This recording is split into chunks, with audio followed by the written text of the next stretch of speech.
Ahojte, vítajte pri ďalšom dieli na našom YouTube kanáli Daho Technology Czech & Slovak. Dnešné video je trochu špecifické, pretože sme vonku. Veľa z vás sa pýta, ako môžete zabezpečiť karavan. Ja chcem poďakovať firme Autoteam zo Stupavy, ktorá nám započala tento karavan a ja vám vďaka tomu môžem ukázať, ako na to. Poďte sa pozrieť.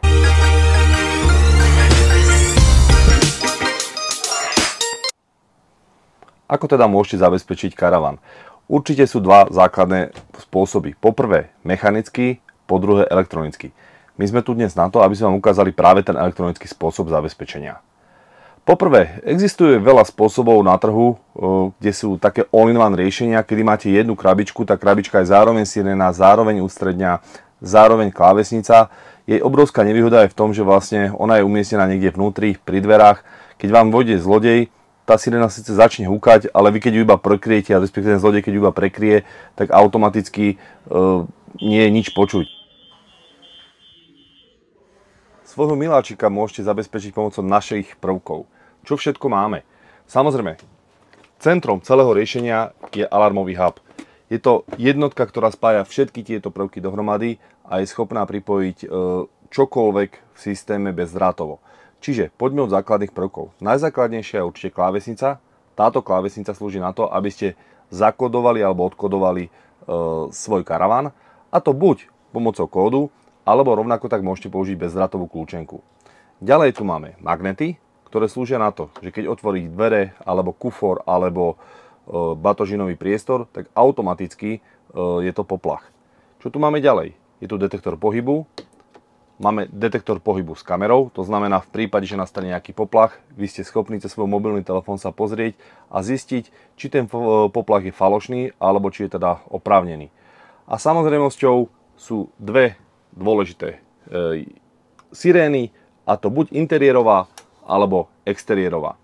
Interiérová preto, aby ste boli notifikovaní v prípade nočného režimu, exteriérová v prípade, aby ste boli notifikovaní, ak ste niekde mimo.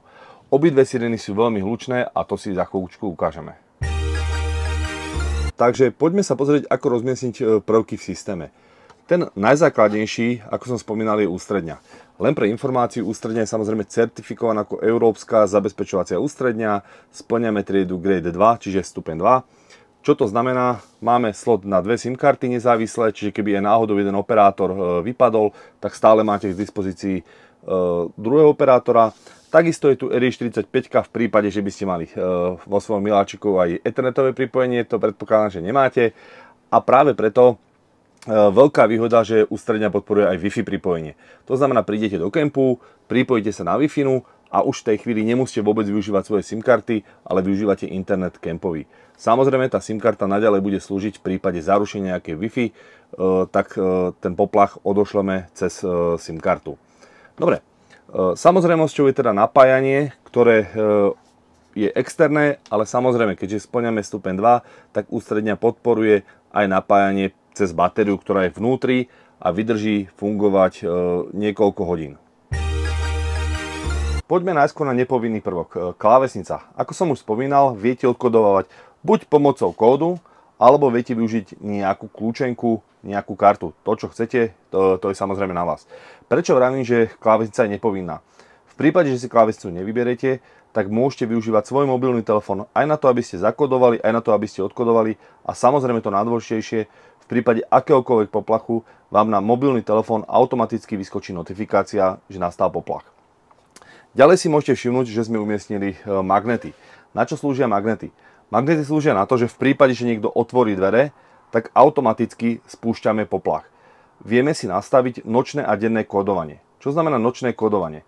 Nočné kódovanie znamená, že pírko, ktoré sme umiestnili tak, aby zdetekovalo akýkoľvek pohyb v tomto priestore, detekuje pohyb, ale počas nočného kódovania, to znamená vtedy, keď vy tu reálne vnútri spíte, pírko nereaguje, to znamená, vy sa môžete hýbať, nič sa nedieje, ale v prípade, že niekto v zakodovanom stave na to nočné kódovanie otvorí dvere, tak sa automaticky spustí poplach. To znamená, že v prípade nejaký zlodej, že by vám sem pustil nejaký plyn, vy by ste boli uspatí, automaticky tým, že otvorí dvere, nastáva poplach. V prípade, že by ste mali pírko s kamerou, môžete rozmiestniť niekde tu v priestore. Samozrejme ideálne, keďže to pírko detekuje pohyb a kamera sníma obraz, umiestniť ho niekde na opačnú stranu, to znamená človek, ktorý vchádza dnu, automaticky bude cez tú kameru deteknutý a bude vidieť jeho tvár a vám automaticky na mobilný telefón prichádza fotografia toho, kto sa dostal dnu. Kde umiestniť ústredňu? Je to jediný prvok, kedy vám nedám žiadne odporúčanie. Prečo? Pretože to je hlavný prvok systému, to znamená to mozog, ktorý keď niekto by našiel, tak samozrejme by vzniklo ohrozenie. Je úplne na vás, kde ho dáte, ale samozrejme niekde, kde je prievod elektriky. Napríklad môže to byť takáto skrinka, kde to kdekoľvek dáte dovnútra. Ďalšie prvky, ktoré môžete využiť, je relátko. Toto relátko slúži na to, aby ste zapínali ľubovoľný prvok, napríklad vyhrievanie, kúrenie alebo nejaké externé svetlo.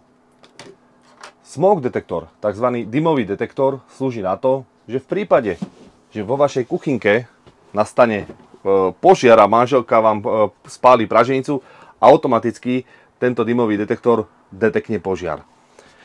Ďalej tu máme prvok, ktorý slúži na to, aby v prípade, že máte karavan tak ako my zabezpečený pomocou detektoru plynov, to znamená v prípade, že by vás niekto chcel uspať, tak tento detektor viete pripojiť do tohto detektoru a to znamená, že si nastavíme systémovú udalosť, že v prípade, že niekto do tohto karavanu spustí uspávací plyn, tak automaticky to spustí poplach a nielen interiérová sirena, ale aj tá sirena vonku spustí veľký hluk a samozrejme niekto už vám príde na pomoc.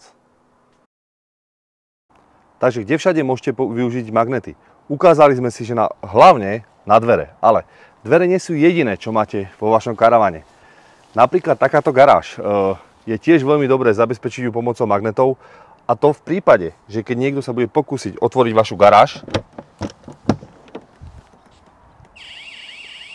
tak sa automaticky spustí poplach a niekto je notifikovaný buď na mobilný telefón alebo pomocou sirény o tom, že je narušenie. Kde umiestniť sirénu? Je to úplne na vás. V každom prípade to veľmi hlučná siréna, má až 110 decibelov, takže skutočne ten hluk je veľmi výrazný a môžete umiestniť niekde hore alebo do garáže. Systém môžete kompletne ovládať a nastavovať aj cez svoj mobilný telefón. V každom prípade dnešné video nie je o tom, aby som vám to ukázal, pretože v popise nájdete kompletne video od kolegu Kika, ktorý vám ukáže kompletné nastavenie systému. Preto na dnešok je to všetko a ja sa s vami lúčim niekedy na budúce. Ahojte.